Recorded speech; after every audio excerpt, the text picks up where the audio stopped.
Mesdames et messieurs, bonsoir. Merci de nous choisir pour vous informer. Au Mali, Bamako a accueilli ce lundi la première édition de la revue annuelle des réformes politiques, programmes et projets communautaires de l'UEMOA au Mali. Cette rencontre vise à examiner et valider les conclusions des travaux d'experts tenus du 25 au 27 février 2026 dans la capitale malienne et consignée dans un mémorandum. Au terme des échanges, le document final sera transmis au Premier ministre Abdoulaye Maïga. Le reportage est signé Eloi Togo, Daouda Doumbia.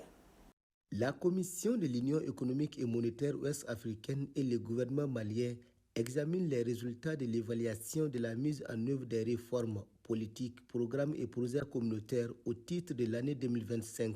Cette revue politique fait suite à la revue technique tenue à Bamako du 25 au 27 février 2026, dont les conclusions ont été consignées dans un mémorandum. Le Mali a réalisé des performances notables, avec un taux de mise en œuvre des réformes de 76% en 2025, et cette évaluation a porté sur 145 textes contre 132 en 2024.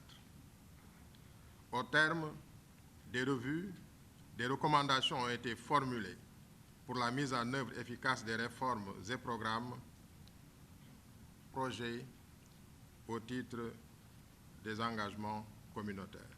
Instituée par acte additionnel de la conférence des chefs d'État et de gouvernement du 24 octobre 2013, la revue annuelle des réformes, politiques, programmes et projets communautaires de l'UEMOA se tient sous l'égide des premiers ministres et des ministres des Finances. Elle vise à renforcer l'intégration économique et à mesurer les progrès réalisés dans l'atteinte des objectifs du traité de l'Union. Les résultats issus de la phase technique de l'édition 2025 montre que le taux moyen de mise en œuvre des réformes communautaires au Mali s'établit à 75,52% en 2025 contre 80,06% en 2024, soit une baisse de 4,54 points de pourcentage.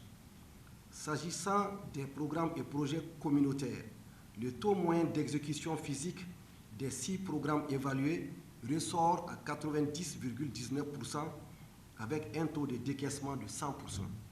Ces résultats enregistrés témoignent de l'ampleur des efforts consentis. Cependant, nous demeurons conscients que des progrès restent à accomplir pour atteindre un niveau encore plus optimal de mise en œuvre des réformes et projets communautaires. Le ministre d'État, ministre de l'Économie et des Finances, a salué le travail des experts nationaux et des cadres de la commission de l'UEMOA pour leur engagement et la qualité des résultats obtenus. Il a également exhorté les membres du gouvernement à renforcer l'appropriation et la mise en œuvre des réformes communautaires au sein de leur département. À l'issue des échanges, le mémorandum sera transmis au Premier ministre, le général de division, Abdoulaye Maïga.